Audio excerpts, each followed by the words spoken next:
Thank you all very much for joining me. We're about a week away from the anniversary of the Titanic. It happened just a few days ago, the anniversary of the sinking. And what I can say from doing this lecture now, this is the second year I've been doing it. I've been doing it all over the place, and I do a lot of different topics. And I'll tell you how this one came to be. Coming out of COVID, I was in a bit of a rut. I hadn't done any new lectures in a while. I hadn't had any new material. And I was thinking, what could I possibly do that's new, that's different, that people would be interested in? And I was thinking and thinking, I couldn't come up with anything. And it was actually my mom that said, why don't you do the Titanic? And I was like, it's so overdone. There's been so many books and movies and lectures, and everybody knows everything about the Titanic. And she said, well, you used to love it as a child. And I said, yeah, well, that was, a long time ago. And of course, I was interested in it as a child. I think most children are interested in it. I happened to grow up at a very interesting time because I was 6 years old when the movie came out, the James Cameron movie in 1997, which just celebrated its 25th anniversary. Yeah, everyone in the room just felt that, didn't they? We're old. So that came out, so there were books, children's books out at the time, and my mom took me to see it, even though it was rated PG-13, and I can't say I really understood much about it, but I loved the movie. And as any child would, what child doesn't like the Titanic story? We like big boats and we like tragedies as adults. And I have to tell you, from doing this lecture, if you want to pack a room, do a tragedy. Everybody likes to show up and hear sad stories, so here we are today. The popularity of this story is one that's really unique, because if I'm doing this, say, at a library, I've always had children in attendance. You wouldn't have kids at, say, a lecture on Abraham Lincoln or the Lincoln assassination, which is another topic I do. I'm usually the youngest person in attendance for that one. But there was this kid once at this one lecture. He was 6 years old. He had a Titanic shirt on. The ship was wrapped completely around his body, and he was just so excited. And he sat through a 90-minute lecture. And what is it about the Titanic story that draws all ages, all kinds of people, all walks of life? We're all interested in this story. And so you have to ask yourself why. Why are you interested in it? The Titanic is the perfect story because it has everything. Has everything you could possibly want. It could not be made up by a Hollywood screenwriter or even an author. And it's remarkable that it even happened the way it did, as you're going to hear today, some human interest stories.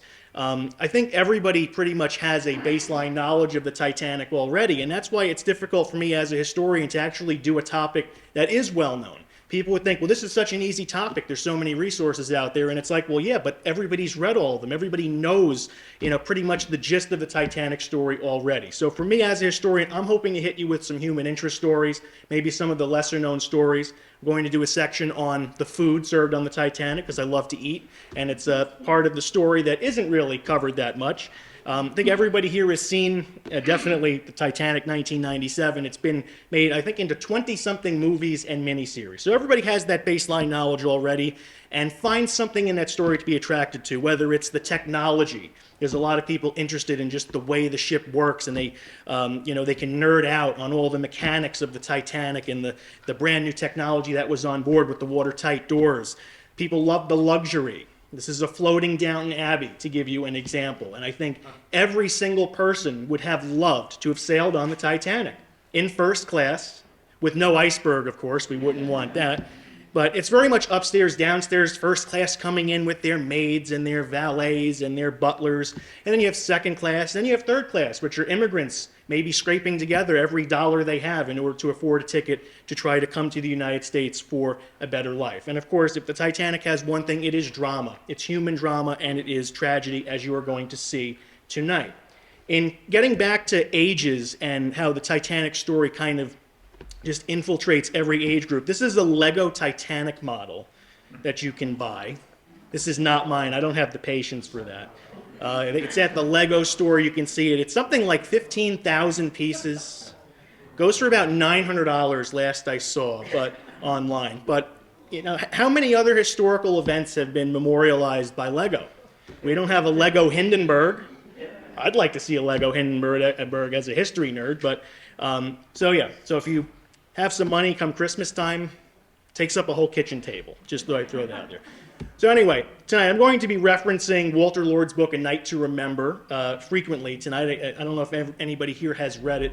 To me, it is the best book ever written about the Titanic, and one of the best history books ever written, period, simply because Lord had the ability to interview 70 Titanic survivors. And so it's written in a very raw, matter-of-fact way. It puts you on the ship. It's so well written and so scholarly, yet so easy to read, that a child could read it, anybody could read it. You pick it up, and it's a lightning read. You don't want to put it down. And Lord's words, even almost 70 years later, still ring true. And while researching this, I had read Lord's book years ago, and I liked it. And then after Mom told me to do a lecture on this, I read it again. And it was like revisiting old friends, reading the stories again, and of course, all of the sad parts that come with that. But Lord says, the greatest news story of modern times, the biggest ship in the world, proclaimed to be unsinkable, hits an iceberg on her maiden voyage and goes down, taking with her many of the best-known celebrities of the day. This was the biggest thing to ever happen. We had seen ships sink, but no ships of this magnitude and carrying the amount of star power that the Titanic had on board. And this is just a short list of the who's who of passengers, some of the wealthiest people on the planet, some of the most famous people that you would know. Because in 1912, your idea of a celebrity was very much different than it is today. If you were wealthy and had a lot of money, you were a businessman, a philanthropist, you were a celebrity. People were fascinated with the wealthy, fascinated with the upper crust of society. Tabloids are not just a thing of today. They've been around for forever. And if you do any research, even into the 1800s, go to your local newspaper archive. You can find little tidbits on who the wealthy people are in town because people are just fascinated by them. We have Benjamin Guggenheim, who was a businessman, John Jacob Astor, who was worth approximately $2.3 billion in today's money, Isidore and Ida Strauss, who co-founded Macy's, Archibald Butt, who was a soldier and aide to President Taft, who did not want to be in the Titanic at all, but it happened to be the next ship that was leaving, and so he got on to come back to the United States. Dorothy Gibson, pictured here, a silent film star who would go on to survive and star in the very first movie ever made about the Titanic, which was a short silent film made just a few months after the Titanic sank called Saved from the Titanic, in which she, of course, played herself. Margaret Brown on the bottom, better known as Molly Brown, a socialite and philanthropist. Cosmo Duff Gordon and his wife Lady Lucy, he was a sportsman. She ran a very popular fashion house in France. Henry Sleeper Harper, who co-founded the publishing company HarperCollins, and Captain Edward Smith himself, who was known as the Millionaire's Captain. Things were very different back then when it came time to take a luxury cruise. Today, we go on a cruise, we look at the list of amenities, we get a brochure, we go online, we see, what are the restaurants like, what's there to do. Back then, though, people actually went with who the captain was, at least if you were wealthy. They had an association with the captain, especially him, who was one of the most famous captains in the White Star Line. There is a rumor, borderline legend, that says this was going to be Captain Smith's last voyage that has actually never been proven. He was thinking about retiring, but in the course of Titanic lore, the captain going down with the ship on his very last voyage has become quite the story. But anyway, he was known as the Millionaire's Captain because the millionaires loved him. And he himself was very good at handling their personalities. You could imagine having Guggenheim and Astor and all of these millionaires on board with their idiosyncrasies and their personalities and how they might clash and argue with each other. And he managed to handle them. And so they loved him for it, and they wanted to travel with him. And the Titanic, of course, was the biggest ship ever built at the time and the most luxurious and technologically advanced. So now I want you to put yourself on the ship. I thought, how do I start this lecture? Do I go with the building of the ship and start from the beginning and go through all the boring stuff? When all everybody really wants is when the ship hits the iceberg, right? So that's where we're going to start. We're going to start the moment of impact, and then we're going to work our way back through all of the other information. So it's Sunday, April 14th, 1912. You can put yourself on whatever class, first, second, or third class. You just had a nice dinner, regardless of what class you had. A couple of drinks. You're getting in bed. Maybe you're in the crew. And if you're Frederick Fleet, who was one of the lookouts, they had 6 lookouts on rotation. They kept watches, sometimes by themselves, sometimes together. They didn't have GPS or radar back then, so they really just relied on these guys and the naked eye and their vision. And at 11:40, Frederick Fleet is going to spot something in the water. Now, all had been clear for about the last 2 hours. The Titanic is heading into a very precarious position on the water. There's icebergs everywhere, but they hadn't seen any for the last 2 hours. All day long, they had been given iceberg warnings. In fact, on the entire voyage, they had ignored one warning after another, and the Titanic was still going full speed ahead, which was called racing back in the day. If you ever hear a ship was racing, it just means it was going full speed ahead. So Fleet is up in the crow's nest. It's a beautiful night. It's cold, but it's clear. And he sees something out in the distance, this white thing. And originally he said it was the size of 2 tables. He didn't really know what to make of it. And of course, your depth perception, you don't really know how big something is until you get really close to it. And so as the ship gets closer and closer, he realized it was the size of a whole lot of tables, and he decided he would phone the bridge urgently. The bridge answers, and he says, "Iceberg right ahead." And the bridge very calmly responds with 2 words, "Thank you." And in the next 37 seconds, Officer Murdoch, who was in charge of the ship because Captain Smith had gone to bed, he then has to pull the engine room lever to stop, which sends a signal to those in the boiler room to stop the engines. Then they go hard to starboard, then full speed astern, and finally they push a button to close the Titanic's latest piece of technology, which are the watertight doors. All of this happens within 37 seconds. It's not like you're in a car and you just turn the steering wheel. A lot has to happen to turn a ship this big going that fast. And the Titanic gently begins to turn. And you can imagine Fleet's eyes widening as he gets closer and closer, wondering if he is going to miss or are they going to hit. And what happens is, of course, the Titanic will strike, but it will strike in the worst possible way as it cuts along the side of the ship, a gash 250 feet long, going 2 feet past the last watertight door. You're going to see a lot in the Titanic story, what-if scenarios, and moments that, like, as fate would have it, you know, a couple feet this way, a couple hours this way, a couple miles this way, and all of a sudden we have a whole different story. The Titanic turns just enough to render all of those watertight doors useless. In fact, if they had not had them at all, we would have had the same exact result.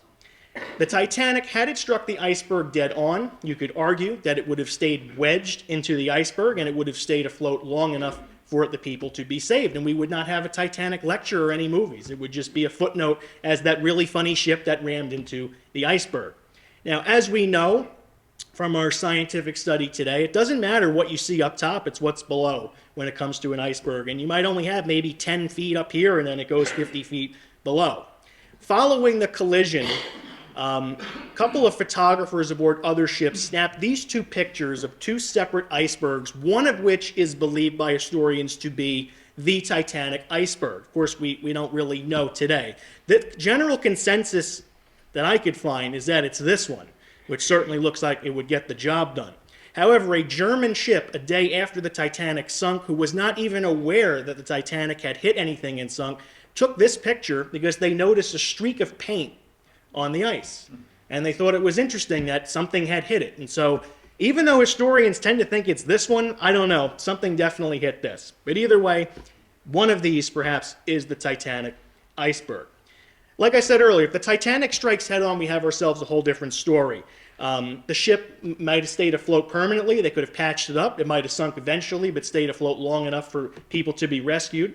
And Walter Lord points out in his book that people always say, what if they saw the iceberg just 30 seconds sooner? And Lord actually turns that around and says, what if they saw it 30 seconds later? What if they didn't turn at all and just rammed dead on? We have ourselves a whole different story. Now, depending on where you were on the boat, depended on what you heard. Some people felt a great impact. Other people felt nothing at all. Captain Smith and Ismay, Ismay's in his first class suite. Smith is in his bunk on the off of the bridge. They both felt something immediately, and they spring out of bed and go to the bridge. Thomas Andrews, who is the ship's architect, who was on this maiden voyage just so he could work out all the details, work out all the kinks, he was so busy, deep, buried in his schematics and diagrams of the ship that he didn't notice anything at all. Another passenger said it felt like the ship rolled over 1,000 marbles because of the long metal ripping sound that they heard. Another passenger, ironically enough, had survived the 1906 San Francisco earthquake, and they were asleep when this happened, and they felt the jolt, and in a moment of PTSD, sprung up out of bed and thought they were back on land experiencing another earthquake. In the dining room, the tables barely rattled, but yet in the kitchen, a pan of rolls fell off the counter and hit the floor. And what we are going to see now is passengers not understanding the gravity of the situation. They're running up on deck. There's ice on deck. They're like, wow, this is cool. They're holding up chunks of ice. They're throwing snowballs at each other, playing soccer with the ice, not realizing, well, gee, if there's ice on deck, maybe we hit something. Maybe this is not a good thing. But there's passengers that are debating over whether or not the jolt they felt, was it internal or was it external? Some people thought maybe a boiler blew and we'll have to head back to England and we'll get it patched up, or we'll have to be rescued mid-sea, not realizing that the ship, it was external and that things are going to escalate very quickly. And that is perhaps one of those things when studying this, is how fast it escalates. And I'm going to put this in terms of for us who are all alive on 9/11, especially when the Titanic sinks. How quickly things happen, how people are involved in a situation and think that they have more time than they do. And the Titanic is a case like that. People taking their time, think, oh, no, this ship can't sink, nothing's, everything's going to be fine, we'll be rescued. Meanwhile, within a matter of 20 minutes, the ship's builder manages to take a look at it and know immediately that this ship is going down. Now, 10 minutes before the ship struck the iceberg, the Californian, who is 10 miles away, it's a ship that you're going to come to hate a lot at the end of this talk, or by the end of this talk, they attempt to contact the Titanic by Morse lamp. Their wireless operator had gone to bed, and this is before you were required to keep a 24-hour watch. And what ends up happening is during the day, they were sending ice warnings back and forth, and it got later in the evening, and the Californian's wireless operator decided to send one more message to the Titanic warning of ice. And back then, when you were sending these Morse code messages, it was called the Marconi wireless. It sent dots and dashes, little electrical pulses, and the closer the ship is, the louder it would be. And the Californian was so close to the Titanic that it actually hurt the guy's ears, Harold Bride, who was in the wireless room. And Bride was so annoyed that they kept sending ice warnings. He told the guy to shut up and go to bed. And shut up and go to bed he did. He turned down his wireless and went to sleep. So at 11:30, with the wireless operator in bed, some guys on deck, they see the Titanic going full speed, and they know there's icebergs, so they send a Morse lamp warning. They don't know if the Titanic ever actually received that. 10 minutes later, the crew of the Californian will notice that the Titanic was aimed in a different direction than 10 minutes before, because the Titanic had turned to avoid the iceberg. And then about 20 minutes after that, they will realize brilliantly that the Titanic had come to a stop. And they still do not wake up their wireless operator to ask, is everything okay? 10 minutes after the impact, boiler room 5 is filling up, and water is soon to be knee-deep in the post office. And you can see in a matter of 10 minutes, ship strikes the iceberg here, we already have water up to here. And the watertight doors, which were the newest piece of technology, designed that the captain would hit a lever, they would close, the water would spill over one, spill over another, and gradually would hit the last door, and it would keep the ship from sinking. The Titanic getting cut down the side, of course, renders these useless. They never imagined that a ship would ever sideswipe anything when coming up with this technology. They always assumed if there's a collision, it's going to be head on. Now the passengers, they're going out to see the fun. The dining crew and staff, they're clearing the dining room tables and getting everything set for the next day. There's passengers that are in the smoking room, they're playing cards, they're having themselves a drink, relaxing. Other passengers, again, they're kicking the ice around. And third-class passengers, they're already noticing they have water on the floor of their cabin. Maybe they got up to go to the bathroom, they stepped in a puddle, they're thinking, what is this? The crew was ordered to put out the fires in the boiler rooms simply because if water were to get into them, it might cause an explosion and literally blow the ship up, and probably everybody would have died in that case. So they have a meeting of the minds on the bridge. Captain Smith, Thomas Andrews, and J. Bruce Ismay, who was the chairman of White Star Line. Now, Ismay, though he is the highest-ranking White Star Line official, he has really no say over what is going on. He doesn't outrank anybody on the ship. It's simply, yes, you're in charge of White Star Line, but you do not outrank anybody. And during the course of the voyage, he kind of switches back and forth from, I'm just a passenger, I'm just enjoying myself, don't mind me, to, I'm the chairman of White Star Line, you should do what I say.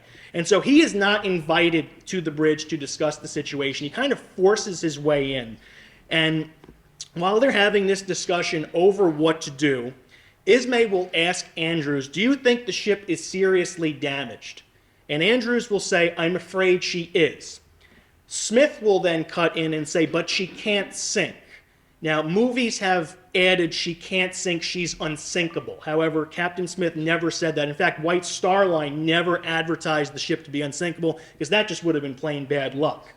In fact, the unsinkable moniker was bestowed on the Titanic by shipbuilding magazines and newspapers who perceived the ship to be unsinkable. Anyway, Smith says she can't sink, and Andrews responds with these three devastating little words: "She can't float." And this is only about 25 minutes after the iceberg is hit. Andrews goes down, he descends the spiral staircase, he sees the water pouring in, and he just takes one look at it and knows that it's only a matter of time, probably an hour or two, that the ship has. And you got to hand it to the guy. This was somebody who put his heart and soul into the ship, and he's seeing it destroyed in front of his eyes. And he doesn't let his ego get in the way and say, "Oh, no, this is fine, we're not going to sink." He immediately, within 2 seconds of looking at the situation, he says, "The ship is going to sink. Let's get these passengers on the lifeboats, and we only have about an hour or two." Now, as for Captain Smith himself, he's been a captain for 38 years. He's the senior captain of the White Star Line, and his job is to take out all of the flagships, all of the new ships out on their maiden voyages, including the Olympic, which was the Titanic's sister ship, nearly an identical twin. The passengers loved him. The crew loved him, too. He was courteous, but he was firm. He wasn't a tyrant. He knew how to handle people, how to manage the various personalities he would have to deal with on the ship. Now, he is partially to blame for the disaster. In fact, it is his fault. He ignored one warning after another, going full speed ahead. However, he manages to escape the harsh criticism in the press simply because he died, because he goes down with the ship, whereas somebody like Ismay and some of the other more wealthy upper crust survivors get obliterated in the press because they survived, whereas many others did not. So Smith, he gets the label as the valiant captain who goes down with the ship, even though it was essentially his fault. Now, 6 iceberg warnings were ignored on that final day, and some people have criticized him for over-relying on lookouts. However, that was really, that's all they had back then. They didn't have the modern computers of today, and so we can't really blame him for that. But even with all of his experience, these 38 years, this is the first crisis of his career. And you can think of whatever job you work, we do training for in case of an emergency, how to react, where to go, where to send people. And you can do all the drills that in the world, but until you actually experience that crisis, you don't really know how you're going to act and is everything going to run smoothly. Smith's behavior following the iceberg being struck is really the best that it could have been. He remains calm. He manages to get as many people into the lifeboats as possible. He's very firm and quick with his decisions. He doesn't dawdle after Andrew says the ship's going down. He immediately springs into action. 5 years prior to the Titanic's collision, he will say in an interview, "I cannot imagine any condition which would cause a ship to founder. Modern shipbuilding has gone beyond that." Now, as for Andrews, he will oversee the construction of all 3 of White Star Line's new and improved vessels, the Titanic, Olympic, and Britannic. And he, too, like Smith, is incredibly popular. He's a young man. He's popular straight on through from when he was an apprentice to becoming a master architect. Very meticulous, almost OCD-like in his attention to detail, and in walking around the ship asking passengers, what do you think of the carpet? How's the wallpaper? What do you like about the bathroom? Do you like the painting hanging over the fireplace? Every little thing.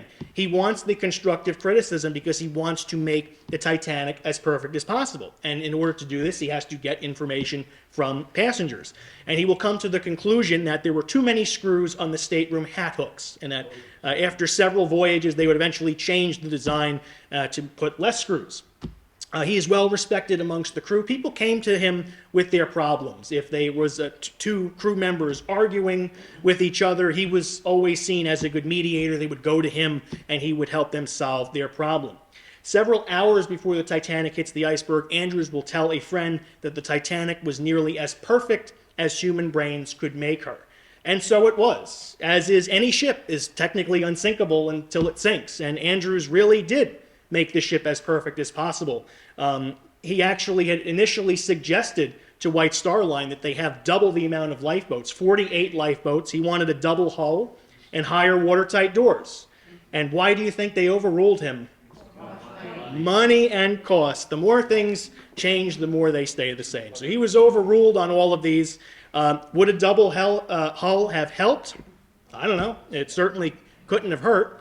But yes, so due to cost, they overruled him. Here are some pictures of the Titanic being constructed, 882.5 feet long. The propellers here, the Titanic was known as a triple screw steamer, the screw referring to the propellers, single screw, double screw, and triple screw. Because of how big the Titanic was, they needed 3 propellers. Some of the advertising of the day, Titanic showing here, it's taller than the pyramids, it's taller than some of the skyscrapers around the world. Really building up that this is the greatest ship that has ever been built. Now, Shipbuilder magazine in 1911, they may be the ones responsible for that whole unsinkable thing. They were not a casual magazine, but they were actually a very scientific magazine that people that were nerds about ships could read and find the latest information on the newest ships that were being built. They will write in an article, the captain may, by simply moving an electric switch, instantly close the watertight doors throughout and make the vessel practically unsinkable. The key words there being practically. And you have to imagine all of this is going through Smith's head, it's going through Andrews' head, all of the hype of the Titanic being launched, all of the press and the news and just the passengers being so excited and hearing all of this new technology, and in a matter of moments, all of that doesn't matter. And the guy who built the ship is telling him the ship is going down. So we're 25 minutes in. The sinking is a certainty. Smith will put his crew into action. So he gets all of his officers. They each have a job to do. Now, normally on board a cruise, you would do a lifeboat drill, right? They show you where the lifeboats are, where your life preservers are. You think they did that lifeboat drill in the Titanic? No. They were supposed to. It was actually part of the, I'd say curriculum for officers, how to, go about the first days of the launch of a ship. Yes, they even were supposed to do drills, even in 1912. But they hadn't done that drill. The officers, they had never really unloaded a lifeboat.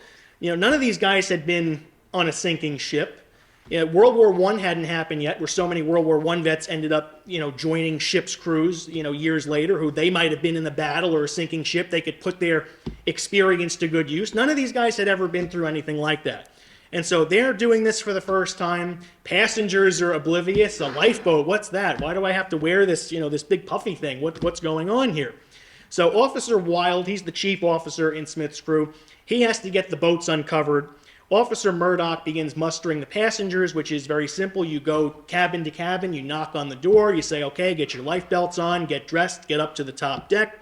Sixth Officer Moody, he will inform the crew what their lifeboat assignments are, if they are to be a captain of a lifeboat or if they are to be assigned to load the lifeboats. Fourth Officer Boxall, he is to wake up Second Officer Charles Lightoller and Third Officer Thomas Pittman. And in the confusion of it all, no one remembered to wake up the quartermaster, George Rowe, who is a very important guy because he has the distress rockets in his cabin. And in fact, Rowe gets up to go to the bathroom and happens to look out his porthole window and he sees a lifeboat floating by. And he calls the bridge. He says, I just saw a lifeboat. What is this? And they say, oh, we forgot to wake you. We hit an iceberg. We're sinking. Get up here as fast as possible and bring the rockets because we're going to need those pretty quickly. So Smith gets to the wireless room. This was, again, another new piece of technology, the Marconi wireless, to just send dots and dashes into the air. It's very confusing. It's maddeningly frustrating because you don't have a channel. You just send your messages out. And whatever ships are there pick up on all the messages. And so you're sending dots and dashes, and then another ship interrupts you, and then you got to stop, you got to resend it. And in fact, it could take an hour sometimes to send one full sentence because you get interrupted so many times. And then the ship you're aiming at they don't hear it, another ship does, so then that ship decides, oh, we'll send the message ahead for you. It's a lot of wasted time back and forth. And the two wireless operators, Jack Phillips and Harold Bride, something I always try to bring up when I do historical lectures when appropriate, when we look back at historical events in black and white photos, we tend to think people are a lot older than they really were because they just look old in some of the pictures. Phillips is 25 and Bride is 22. These are very young guys. They're like babies, especially Bride, and they are tasked with literally having to save the Titanic from this ordeal. Now, the message at the time, before SOS, was CQD, which means come quickly, danger. And they would just send this out over and over again. They do make contact with several ships, none of which are close enough. But then there's that Californian ship, 10 miles away, the ship that's so close, the Titanic can see the lights in the distance. And it's so maddening to Captain Smith, why are they not answering? And that's because the guy was asleep. These two worked 14-hour days. They had a lot of time sending passenger messages. They got amusement out of some of them. One gentleman who was in first class radioing New York to say to have his private train car meet him when he arrives on the Titanic. You know, we're having a great time. Cost a lot of money to send these messages, but money was no object to a lot of them.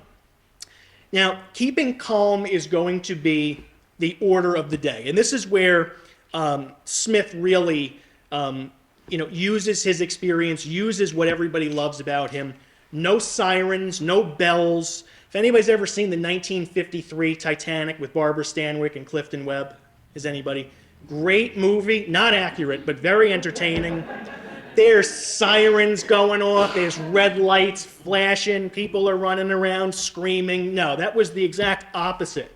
Because in the chaos of this, think about today, being on a cruise ship. How many people they get on cruise ships now? Like 10,000 people? Can you imagine trying to get 10,000 people calmly onto lifeboats while the ship is sinking? People would have their phones out, they'd be filming and FaceTiming. So back then, you have to keep people calm. The band starts to play, and it's become kind of humorous. Oh yeah, the band was playing, but no, it really was about keep everything calm. Now, one of the difficult parts of this is that no one really knows how much room there is in the lifeboats. And I'm going to go over that in a little bit, the amount of room, the mathematical formula that determines how many people you need room for on your lifeboats. Only Captain Smith and some of the crew know. In fact, most of the crew had no idea how little room there was on these lifeboats. And in fact, a lot of the lifeboats would be lowered at half capacity. One boat was lowered with 10 people in it when there was room for like 65. Because nobody quite understands that there's only so many lifeboats, and when they're gone, they're gone. It never quite dawned on the people at the time. And you would think, today we go, of course there's enough room for people, and there's life preservers, and there's buoys and floats that we can throw off the side of the ship. Didn't really dawn on them back then. Now, when trying to wake the people up, you had to knock on doors. If you watch Downton Abbey fans in the house? Yeah. The really wealthy actually don't lock their cabin doors, because if the maid or butler or servant needs to get in, it's a quick knock, and then you enter right in. You would not want your employer to have to get up out of bed and walk over and open the door. And so some of the doors were locked, and they were not able to get in to wake the people. And so some people started taking axes and fire axes and started chopping down doors. And White Star Line employees are hassling them and saying, we're going to arrest you when we get back to New York. And Walter Lord writes, at 12:15, it was hard to know whether to joke or be serious, whether to chop down a door and be a hero or chop it down and get arrested. No two people seemed to have the same reaction. The reaction that was shared was people looking at the lifeboats and going, I'm not going to get in that thing. Not realizing the Titanic is going to sink, thinking we're on this big, huge vessel, it's warm, there's lights, there's music, and we're going to get into this little boat and go sail out in the middle of nowhere. The Titanic's not starting to tilt yet, so people really aren't, quite grasping the gravity of the situation. And as for the priorities, think whatever you're going to bring with you on your next cruise, or maybe you won't ever take a cruise again after this, I don't know. What some people took with them. First class, they're assembled to be the first passengers on the lifeboats, and Adolf Diker will take 2 gold watches, 2 diamond rings, a sapphire necklace, and 200 Swedish crowns. Edith Russell will take her musical toy pig. You may have seen that in the movies. That was true. Lawrence Beasley, he was actually second class. He was reading a book when he was mustered to go on deck, and so he just took that book with him. Norman Chambers is very practical. He takes a gun and a compass. Mrs. Dickinson Bishop will leave $11,000 in jewelry, but she sends her husband back to the room for her favorite hand muff. She didn't want her hands to be cold. And Arthur Puchin of the Royal Canadian Yacht Club, he will leave behind $300,000 in stocks and bonds, but takes a gold luck pin and 3 oranges. And if he's going to be in the boat, he might get hungry, so pretty practical. The chaos is controlled. There's not quite people running around screaming as of yet. There are only 20 lifeboats on board, 16 good ones we'll call them, and 4 collapsibles that you really don't want to have to get into unless absolutely necessary. Passengers and crew, like I said, they're not aware of how much room there is, and we have so many stories of people having a chance to get on and saying, oh no, I'll get the next one, because they're not ready to get in yet. And then by that time, it's too late. Passengers, they're slow to leave. John Jacob Astor famously says, we are safer here than in this little boat, and he just turns around and walks back inside. The band is playing ragtime.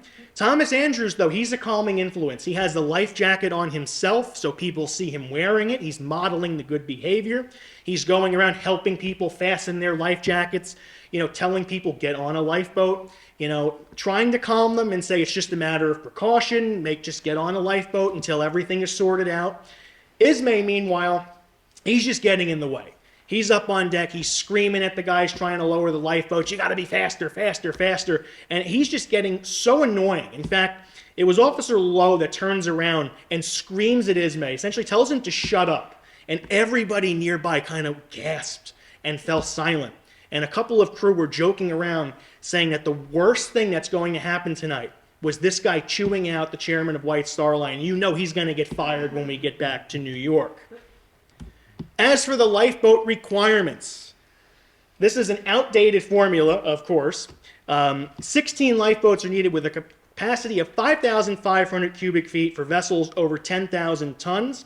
You then need rafts and floats for 75% of the capacity of the lifeboats. Figuring with that, in a perfect world scenario, everybody has a place on a lifeboat. If they can't make it, everybody will have themselves a float or something they can hold on to.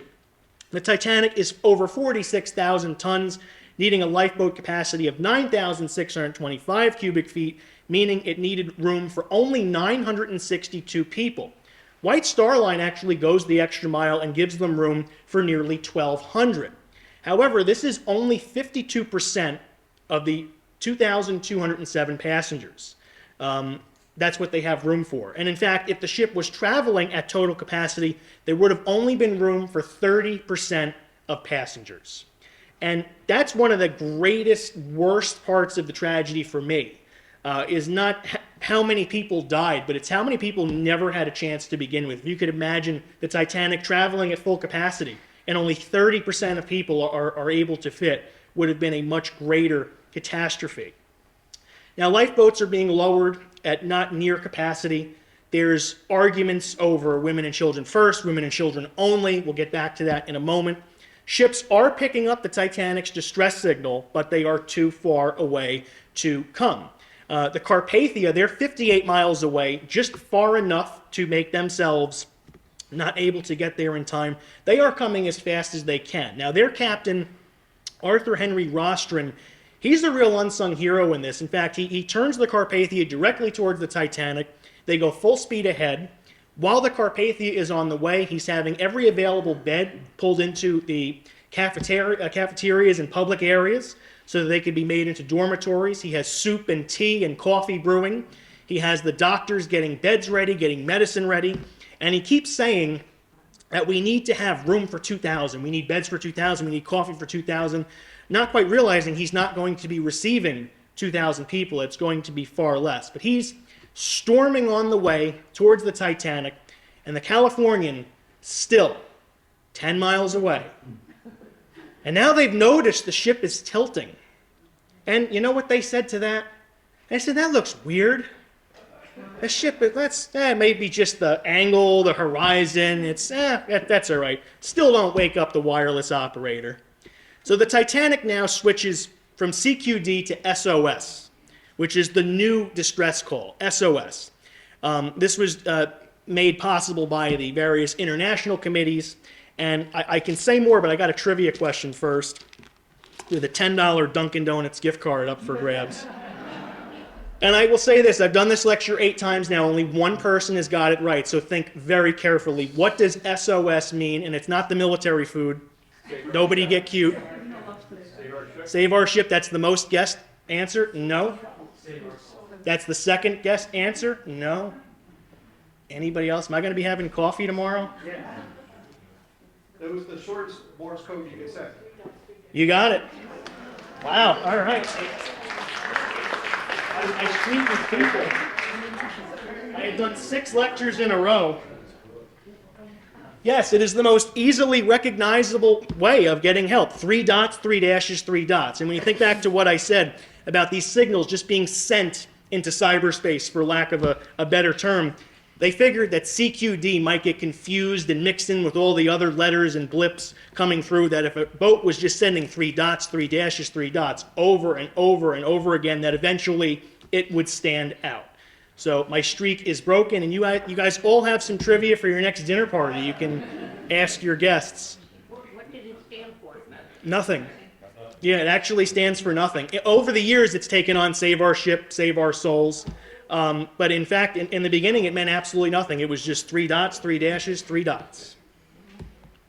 Now, as for the lifeboat boarding, is it women and children first or women and children only? One side of the ship, Officer Murdoch is in charge. He is women and children first, but men if there's room. There's a lot of women who don't want to get on the lifeboats. They want to stay with their husband, or they're just afraid. And so if a lifeboat had capacity and there were no women near it that wanted to go on, he would actually take some men to get on the boat. Officer Lightoller on the other side of the ship did not matter to him. It was women and children only. And in fact, he nearly turned down a 13-year-old boy because he thought he looked too old. And it was actually the passengers that said, he's only 13, let him on. He reluctantly let him on. He only allows one man the entire evening, which was Arthur Puchin, the guy with the 3 oranges. And the lifeboat had been lowered, and some of the passengers had said, there's no captain of this lifeboat. We don't have a man on here to steer it. And so Puchin was nearby. He was a yachtsman, and he said, well, you know, I'm a yachtsman. I can steer the boat. And it was already halfway lowered to the ocean by then. And so Lightoller said, well, if you can climb down those ropes and get on that boat, you have yourself a seat on that lifeboat. And he made it down with ease, and he ended up surviving and captaining the lifeboat. Now, it's been argued over the years which one of them is right. And the answer is neither of them, because it was actually not in White Star Line material in their training. Who do you let on? It was always assumed, it was tradition, women and children first. Now, granted, we hadn't had a catastrophe of this magnitude yet to really test it out. So it's been estimated that an additional 300 to 400 people could have been saved if Lightoller allowed men on board. But he was doing what he felt was his duty. The other guy was doing what he thought. And so even looking back on it now, with the various criticisms we can have for people in the past, I can't really blame either one. They both were doing what they thought was right. Now, it's 12:45 a.m. You think of all of the wealthy British upper crust with their dry gallows humor, making jokes throughout the night. Someone saying, oh, we may be having sand for supper tonight. Actually, that was Clifton Webb in the 1953 movie. But that humor starts to come to an end. People start seeing rockets being fired. And they go, you know what, maybe this is worse than we thought. Why would the ship be sending distress rockets if we were only getting on the lifeboats as a matter of formality, which is what a lot of people were being told. And so families do begin to say goodbye. Some of the reluctant wives are finally getting into their lifeboats. Now, Lucian Smith, this has been depicted in several of the movies, and it is true that he said this to his wife: I never expected to ask you to obey, but this is one time you must. It is only a matter of form to have women and children first. The ship is thoroughly equipped, and everyone on her will be saved.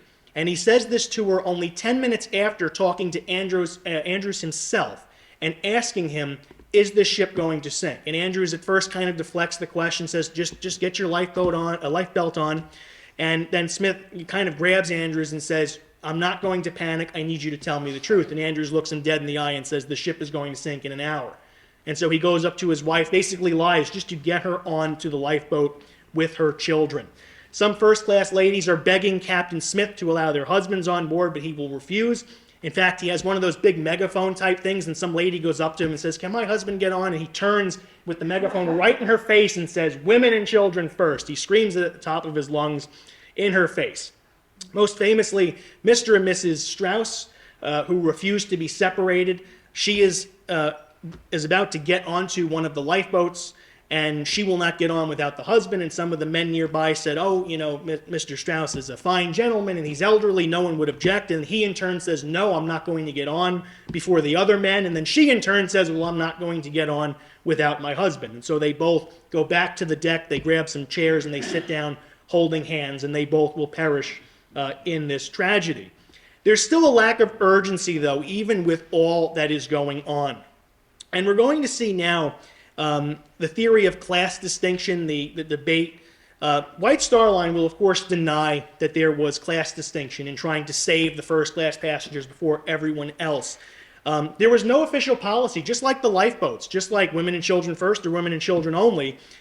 It was assumed women and children first, then first-class men, then second-class women and children. And it ends up just being just this big conglomeration of people. There's first and second-class people on the same deck. They're all over the place. Third class is held below deck. Some third-class passengers are able to get on top to the deck because the crew below, they're untrained. Some of them are holding third class in their place until they hear otherwise, and others are saying, "No, you can go up." Officially, third-class women and children are not allowed on deck until 12:30. But the problem with that is that they still have to navigate the ship. If you think that most of the third-class passengers are immigrants, not a lot of them speak English. And even if you did speak English, try navigating this ship from down here. Where's third class? Right here. Trying to get from here to up here. Down the hallways, up the stairs. And if you don't speak English and can't read the signs, you can't ask a crew member how, where to go. Some of the crew below deck, some of them didn't speak English either. And so it takes them, even though they were released at 12:30, it may take them an hour to get on deck. And that's something that not many people realize in this situation here. Between 12:45 and 1:10, they launched 3 more lifeboats. At this point, Arthur Puchin was allowed onto a boat. When you think of class distinction, this is a prime example to there being distinction. Henry Sleeper Harper, he manages to get into a lifeboat with his wife and his 2 dogs. And there's a lot of people that looked at that even back then and said, all these people died, and you managed to get onto a boat with your 2 dogs, and they managed to be saved.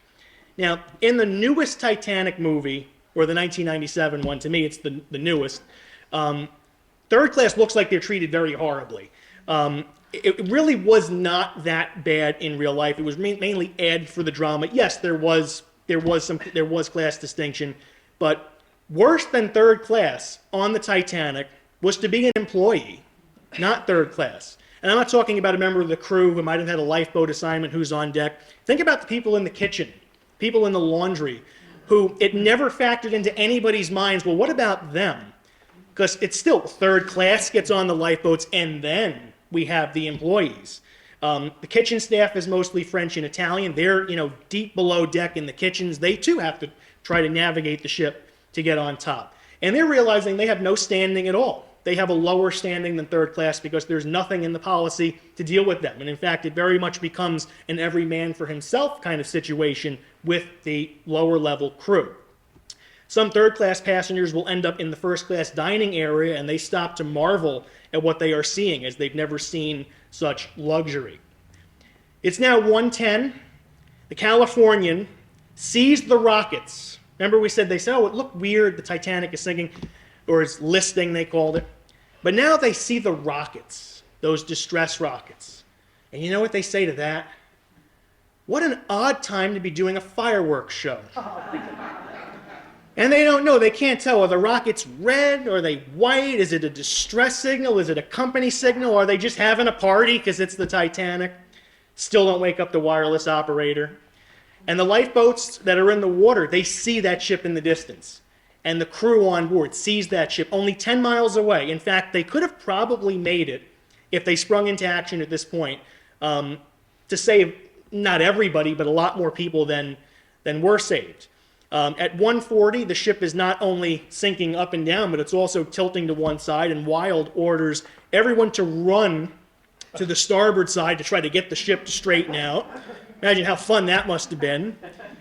Phillips is still sending out the messages. Bride actually puts a life jacket on him. He's trying to get it on him because Phillips will not leave. He wants to send the messages as long as they have power. And it's by 1:45 that the realization comes that all hope is lost, that this ship is going to sink, and that boat that we see out there in the water, they're just not coming, and they don't know why. A wave of men will rush one of the boats on Lightoll's side. They're beaten back with an oar. Some people are jumping onto lowering boats. It's been said that some tried to disguise themselves as women by putting a shawl on.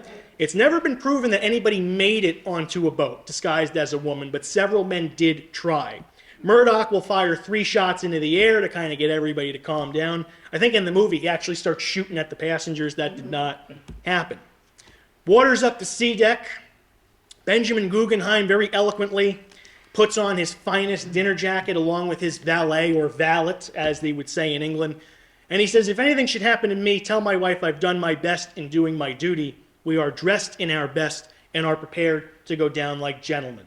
So he is graceful. He accepts his fate. He dresses in his best. J. Bruce Ismay, on the other hand, the little rascal, is not so graceful. And in fact, as one of the last lifeboats was about to be lowered, Ismay jumped into it. And the officer looks him dead in the eye, and Ismay is kind of like this, cowering, looks up, and he just looks at him with this look of disgust on his face, and he eventually orders the lifeboat to be lowered. Ismay, upon his return to New York, would be properly eviscerated by the press and by the various committees, so it might have been better if Ismay went down with the ship, to be honest. Much like Captain Smith, he would have been seen as more of a hero. Jack Thayer, who was 18 years old at the time, at this point he sees a man drink an entire bottle of Gordon's gin. And he remarks to his friend, I'll never see that man again. And in fact, aboard the Carpathia, Thayer would survive, and he wakes up in a bunk next to the man that drank that gin. So now you know what to do when you're on your Carnival cruise and things start going wrong. Just grab a bottle of anything. Third-class men are not officially allowed on deck until 2 a.m., which you don't have to be a Titanic scholar to realize how devastating a time that would be. Between 2005 and 2015, the last 2 collapsibles are stuck to their mounts. One, they get freed, it flips upside down. Another one is stuck. And that's when they realize that Boat D, when it is released, is the very last lifeboat to be released. And what ends up happening is a strange calm descends on the ship as people kind of accept their fate. There will be some chaos in a little bit as the ship gets close to the sinking, but it's odd that any survivors that were on the boat at this point that made it, that Walter Lord was able to talk to, noted how weird it was to have this calm, this silence, the band still playing. Now they're playing hymns as people are trying to prepare themselves. The band is wearing life jackets. And by 2:15, there's a surge of third-class passengers who had finally made it on deck. Some of the people that were released at 12:30 took them over 90 minutes to finally get on deck, only to realize that there were no lifeboats left.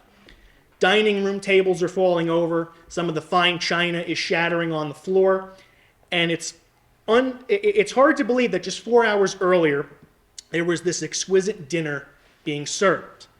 And now, as a food historian and someone who just loves to eat, I'm going to go over the last dinner on the Titanic with you. We're going to take a break from the tragedy, and I'm going to make you all hungry.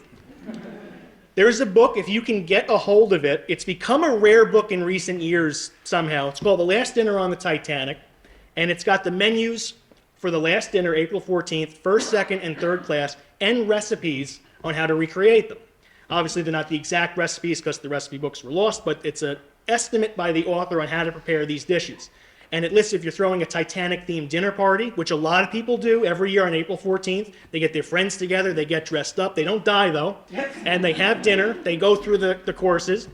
First class had, I think, 12 courses you're going to see. So you might not want to do them all, unless you want to hire help. I am available. I do cook.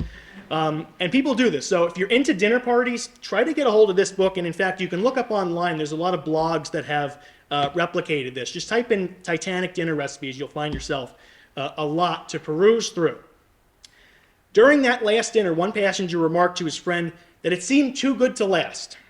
The camaraderie was amazing, that all of these people, it's always been assumed, you get all these wealthy upper crust people together, they must have all known each other and been friends. They actually weren't. These people didn't know each other. They didn't travel in the same circles, yet they all managed to get together, they ate dinner together, and the connection they felt between each other was just amazing, and it felt too good to last, as one of them would say. As for the Titanic's kitchen, it's one of, if not the most advanced culinary facility in the world. It's very much a modern kitchen. There are 6 restaurants and cafes, 3 kitchens, 80 staff members. They had to make over 6,000 meals a day. And snacks. I don't even know how many bars there were. Probably a lot, judging by the way these people like to drink. The Titanic was one of the first luxury liners that the food was one of the attractions. Sure, all ships had cuisine. You hoped it was good cuisine. The Titanic really advertised the food, who the chef is. There was another restaurant on board called the a la carte restaurant, which was actually rented space, modeled after, I'm trying to think now, I can't remember it, one of the top restaurants in France or New York. I can't remember it for all of a sudden. The Ritz-Carlton, that's what it was, modeled after the Ritz-Carlton, advertising this. They had separate refrigeration units for meat, fish, dairy, eggs, vegetables, a wine cooler. And you can see here 10,000 pounds of cereal, 70 brands of champagne, not bottles, brands. 3 dining saloons, each class had their own. Same kitchen cooked for both first and second class. And you see here, it was modeled after the Escoffier method of cooking, where you had basically your brigade. You had somebody did sauces, somebody did the roast, someone was the bakery. You had somebody did bread, a separate person did pastries. There was a Hebrew cook for kosher meals available on request. They really thought of everything. If you were a dining room steward, you worked 6 a.m. to midnight. There was a chance to take a small break at around 4 p.m. And if you've been to any of the Titanic exhibits, you notice how they all have china, right? They all have plates and cups and saucers, and this fork was on the Titanic. Well, the reason why this stuff is so prevalent is because when they found the Titanic in 1985 and finally revealed that the ship broke in two, it actually broke right through the first and second class kitchen, which essentially littered the ocean floor with cups and saucers and knives and forks and things of that nature. Captain Smith will dine with guests on the evening of April 14th, like we have today, the captain's table. It's a pretty big deal. He is freely discussing the iceberg warnings and, in fact, passes one of them around to his guests so they can read. And he's asked, oh, do you think this is a problem? And he says, no, not at all. He downplays the risk. He says, we're relying on our lookouts. Everything is going to be fine. There's chatter at the table and gossip. That's all they really had to talk about back then, gossip, and making bets on when the ship will land. Is it going to arrive ahead of schedule, or how many miles had it completed? And in fact, it had gone 546 miles in just the last 3 days. Smith will finish his dinner. He goes with guests to the smoking room, has 2 cigars, and excuses himself at 9 before going to bed at 10. He did not consume any alcohol, if there was ever any question of that. First class dining room was the largest on the ship. And again, think to Downton Abbey, servers coming around with each course, big trays, and you would serve yourself the food. You would take tongs or a couple of forks, and you would serve yourself, as opposed to, say, second class, which was given a formal dinner like you would have today, where they would put the plate down in front of you. Now, we do have the menu from first class, and it's hard to read because I put it all on one slide. It's 11 courses. I cooked a couple of these last year. They were very good, but they will never be made again in my house, I will say that. First course, the hors d'oeuvres, canapes al amaral. This is a picture over here. These are shrimp canapes. Now, they look simple, right? Let me tell you something. First, you had to make shrimp butter, which meant you had to saute shrimp with butter and garlic, put it in a food processor with cream cheese. Then it had to sit. Then you had to saute more shrimp, cut them in half lengthwise, toast your bread, put the shrimp butter on, then you put the shrimp, and then it was supposed to get caviar. ShopRite didn't have caviar, so I settled for a parsley leaf. It was delicious, but the kitchen looked like a bomb went off. There was 3-4 pots and pans, the food processor, which nobody likes to clean a food processor. In addition to that, the first course also had oysters a la Russe, This is an oyster with an ounce of vodka on top. That way when you slurp the oyster, you get a shot of vodka. You'll notice all of these courses have a wine with it. At least they were feeling nice, these people. Second course, we have some soups, consomme, cream of barley. Third course was poached salmon with mousseline sauce, which is kind of like a hollandaise. Fourth course is filet mignon lily. This is a big piece of filet mignon topped with a slab of foie gras. Also chicken lyonnaise, which is kind of like a floured chicken fried with onions. I thought not very exciting for a first class menu. Vegetables, we have lamb with mint sauce, roast duckling, roast sirloin of beef, which I also made. It's kind of like a beef bourguignon. At the last second, I was like, I'm not going to roast a sirloin. I've never heard of that. I'm going to do it in cast iron. I was like, no, stay true to the recipe. I did, and it was delicious. Had a bacon mushroom gravy, so it was very good. Chateau potatoes, carrots, rice. Sixth course was just alcohol, punch. Then you had roasted squab, asparagus with champagne saffron vinaigrette. I made that as well. I used a little too much saffron. Ninth course is cold pate with celery. Yum. Then we have Waldorf pudding, peaches and chartreuse jelly, more alcohol. French vanilla ice cream, not French vanilla the flavor, but French in the style of it having egg yolks made, as opposed to American ice cream, which did not. Second class got American ice cream. And then 11th course was fruits and cheeses. And so some more pictures here. These are basically just roasted potatoes. Mel Streetfield, who survived, he said, stomachs have shrunk, for no one today could eat the meals that were swallowed as a matter of course 50 years ago. And of course, you could say no to a course or take a little piece, which is why you served yourself. You can imagine eating all of that food, laying down to a nice sleep, only to be woken up by this catastrophe. Second class would have been considered first class on most ships of the world. The long tables actually had chairs bolted to the floor. I don't know why they went with that style, but man, it came in handy when the ship started to tilt. The design was English. The food was considered British and, quote, American. And we see here, you actually got a choice of your dinner course there. Baked haddock, curried chicken, which would be the British influence, British Indian, lamb with mint sauce, and roast turkey. So there's the American, I guess. Pureed turnips, green peas, boiled rice. I don't see any of you salivating right now. And third course was plum pudding and then coffee. Third class. Now, very small menu. Third class actually ate better than any third class had ever eaten on a ship. And in fact, this was something I found when researching this that I did not know. The Titanic was one of the very first ships that actually fed their third class passengers. Before that, you had to bring your own food if you were third class. Think of smoked meats, canned food, bread, whatever you think you needed to last the 5-6 days. So Titanic, they actually were ahead of their time in thinking that for all the glitz and glamour of first class, we're really going to make our money on third class, on all of the people coming over to the United States searching for a better life in America. That is going to be the moneymaker for White Star Line. And so we want to treat them nice. We want them to have nice food. The waiters were uniformed. And in fact, for a lot of these third class passengers, this may have been the finest dining they've ever eaten in their life, and perhaps the nicest restaurant. Linen tablecloths, the tuxedoed waiters, and so for them, this was something really special. And the menu is a simple one: vegetable soup, roast pork, beef ragu, potatoes. But still, it's better than having to bring your own food along. Now, I got to tell you about my hero in this, Chief Baker Charles Joffin.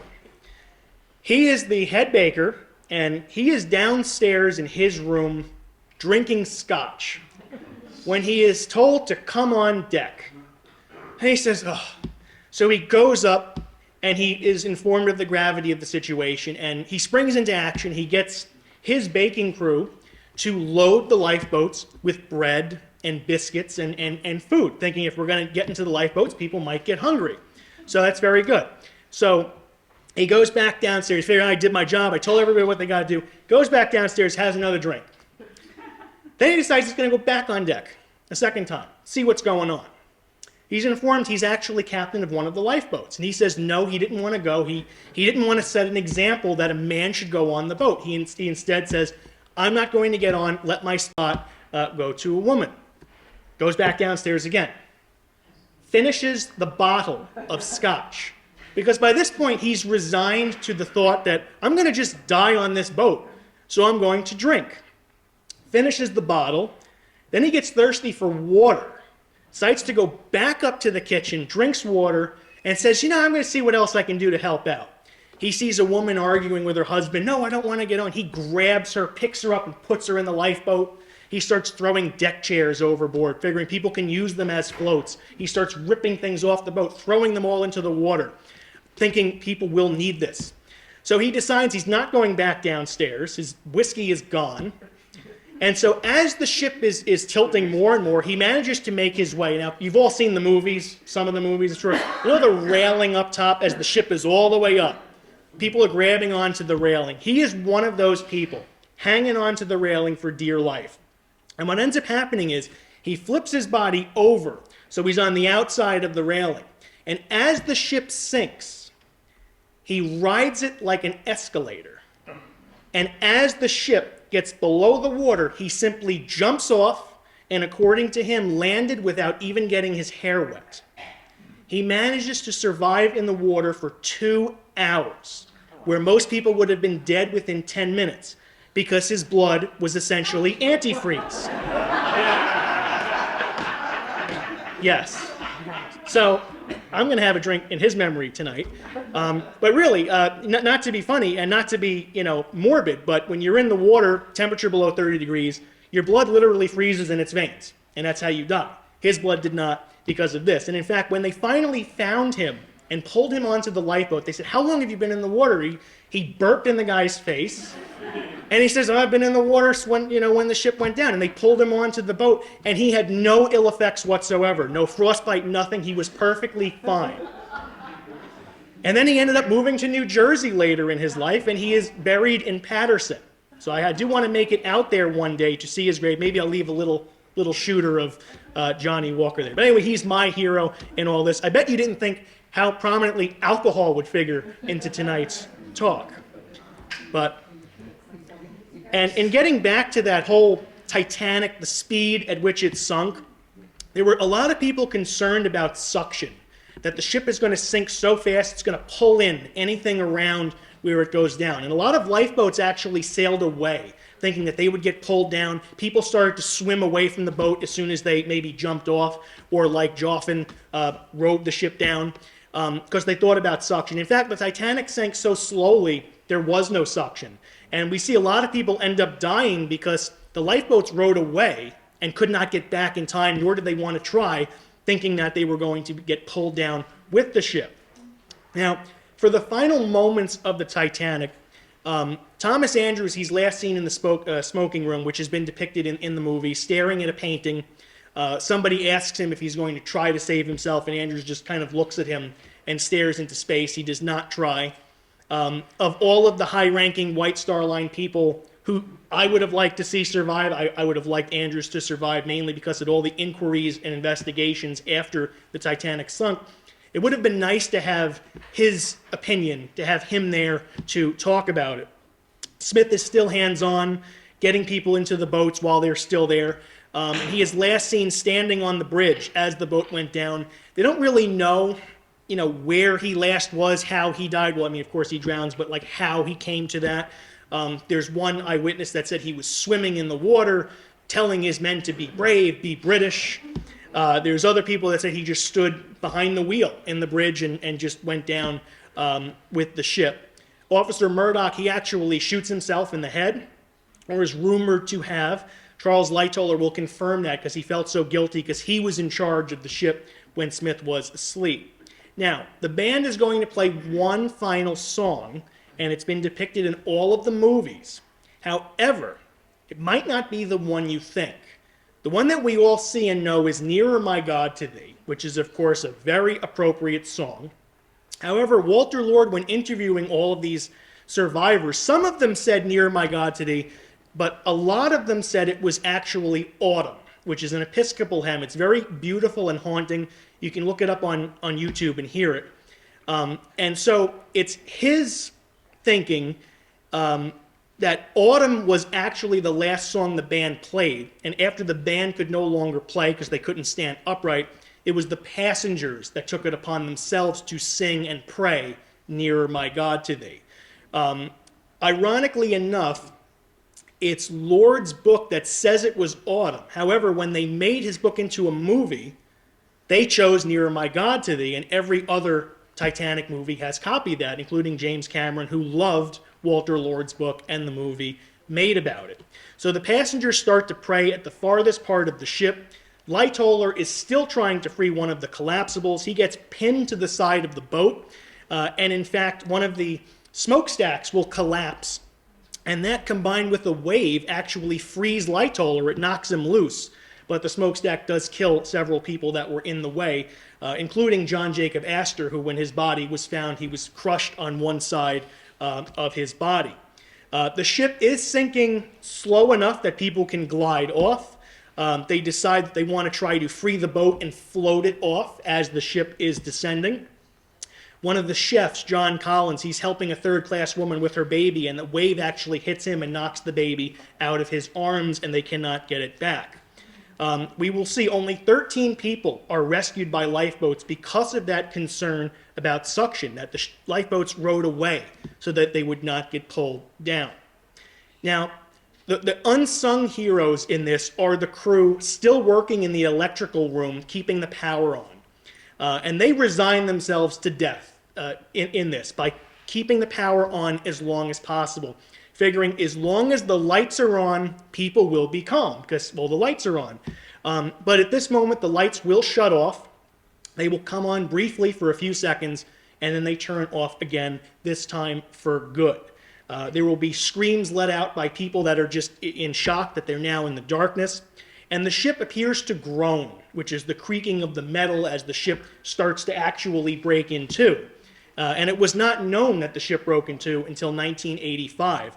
Even though Lightoller was right there by the break, he testified that the ship went down in one piece. It's my opinion that he said that to kind of uphold the integrity of the ship, that it wasn't so bad. It's not so bad that it sunk, but it didn't break in two. It went down in one piece. And most passengers actually said that they saw it go down in one piece. As we see here, it starts to snap. There are sparks. There's a couple of explosions. The people in the lifeboats, some of them are looking. Some of them can't bear to look. This is what I bring back to like a 9/11 moment. These people are watching their family on this boat, like we may have been watching on TV. Maybe we knew people. You're wondering, are they okay? Same thing here. And also not being able to fully grasp the situation, like they're seeing it with their very eyes, but they can't quite take in that this unsinkable ship is disappearing right before their eyes. The ship will become almost entirely upright, and Jack Thayer, the 18-year-old, he sketched this when he got onto the Carpathia. The water temperature is 28 degrees, and the Titanic will, in fact, break. The bottom half will descend rapidly to the bottom of the ocean. However, the top half will bob and kind of stay there for a moment and sink very slowly. It's at this moment that a silence is going to fall on the people in the water, on the people in the lifeboats, people watching this as the Titanic gradually disappears. And like I said, it's this moment that they cannot fathom, that even though they've just seen it sink, that can't be real. Like, we can't really be watching this. And the Titanic will slip to the bottom of the ocean floor where it is today. But this silence is going to fall for about 30 seconds or so. Even the people freezing to death in the water still kind of stop in awe at the moment that this ship is now gone.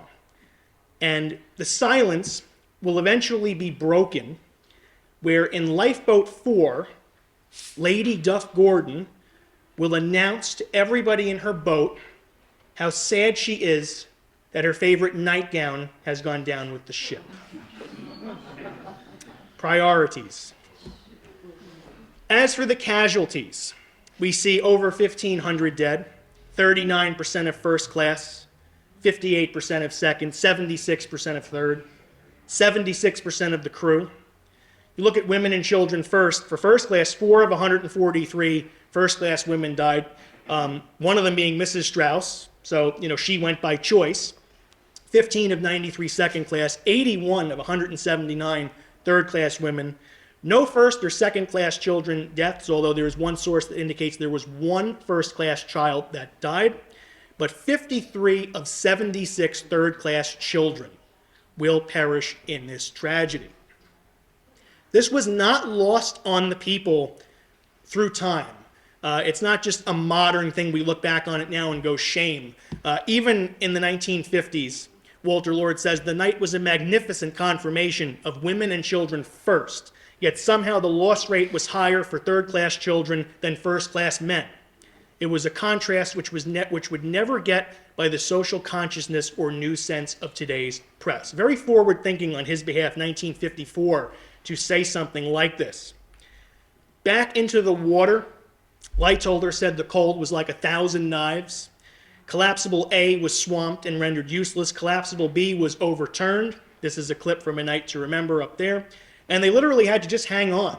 And eventually they managed to get on top of it and stand and kind of hold hands. And you got to, with the way the current is, try to balance yourself out without falling in. 24 people managed to stand or cling onto this boat, which is remarkable in itself. Jack Thayer will describe the sound, the noises that he hears in the water. The people screaming and begging for help, they sound to him like the hum of locusts from his native Pennsylvania. And within about 15 to 20 minutes, that noise will be no more as the people in the water gradually succumb to the cold. Now, in the boats, there's 18 lifeboats scattered over 5 miles. This is not Hollywood where they're all in a nice, neat row and there's studio lighting illuminating the way. They're in total darkness except for maybe a lantern. There's debate over how to command the boats. There's arguing amongst the passengers. Someone lights up a cigarette and somebody says, how dare you smoke a cigarette at a time like this? They're starting to get antsy. They don't know what to do. The crew doesn't know what to do. The passengers don't know what to do. Lowe will he has the first good idea in a while. He ties 5 of the boats together, transfers the passengers, and then tries to go back for survivors. But he will not get back to the scene until 3 a.m. because he couldn't see where he was going. He couldn't see, wreckage or any markers of where the Titanic went down. And he will only pull out 4 people, and 1 will die shortly after. Molly Brown and Countess Roths, they become early female heroes in the Titanic as women that took charge.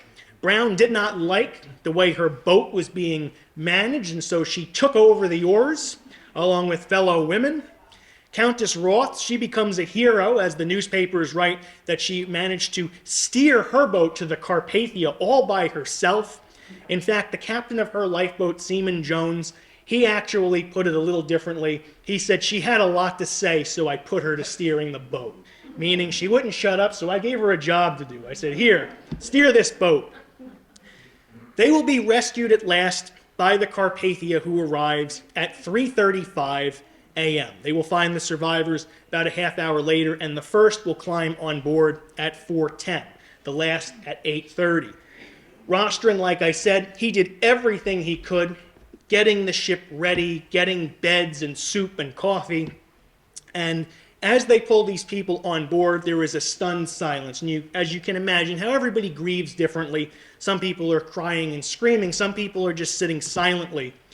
He will get in touch with the Olympic, Titanic's sister ship, who was about 400 miles away. And the Olympic is going to request a mid-sea transfer. What could possibly go wrong with that? You know what a mid-sea transfer is? Both ships have to pull up side by side, then they got to throw ropes over to kind of connect the two, and then they would transfer the passengers. After what had just happened, Rostron, very forward-thinking, says no. And for 2 reasons. One, these people have already gone through a transfer from the Titanic to a lifeboat and from the lifeboat to the Carpathia. And 2, very forward-thinking psychologically, which I still can't believe he thought of this. He says the Olympic is an exact replica of the Titanic, What will these people think when they see the Olympic coming towards us as the Titanic goes? These people will not be able to fathom it. They'll faint. They won't know what to think. And so he says, we are going to New York. You can meet us in New York. Again, one of the best decisions made here. He does speak to J. Bruce Ismay, who is in a catatonic state. Ismay, all he says is, I am Ismay. I am Ismay. Somebody asked him a question. I am Ismay. Would you like a cup of coffee? I am Ismay. Very depressed. He's not able to comprehend. He's probably thinking, I should have just went down with the ship. I'm going to get killed when I get to New York.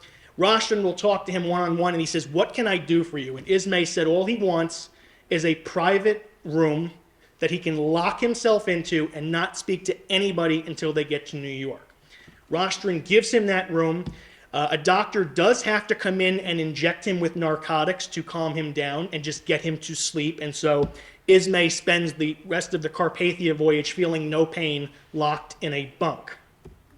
This is a picture from the Carpathia of one of the lifeboats pulling up. And you can see why so many people did not want to get on. I mean, you got this huge ocean. Here's this little speck in the middle of it all. Now, as we wind down tonight, we'll get to third class and how, when the ship arrived in New York, how the different passengers were treated. The newspapers, they're fascinated by first class and first class only. They don't really care about third class. The socialites, the wealthy, they are the celebrities. The New York American actually breaks the story of the Titanic sinking with the death of John Jacob Astor and lists the death of everybody else as a footnote to that article. The New York Herald will interview only 2 of 43 people that they spoke to. Inquiries and investigations that are called all over in Washington and in New York only really want to speak to first class passengers. As for the third class survivors, a lot of the third class men were labeled in racist or xenophobic ways, various non-white Anglo-Saxon Protestant distinctions, figuring, well, if you survived as a third-class man, you must have been a stowaway, you must have disguised yourself. Officer Lowe will testify about the wave of men that rushed one of the boats. He said they were probably Italian, judging by the way they rushed the boat. I really resent that. And even back in 1912, he apologized for that. He was given a lot of flack. You know it's racist when the people of 1912 were even like, yeah, you shouldn't have said that. The New York Sun will write an article on desirable immigrants lost, but it's only about the 78 Finnish passengers who are white and blonde-haired and blue-eyed. There were 6 Chinese survivors who arrived in New York and were turned away. They were not allowed into the country, and they kind of disappeared into history.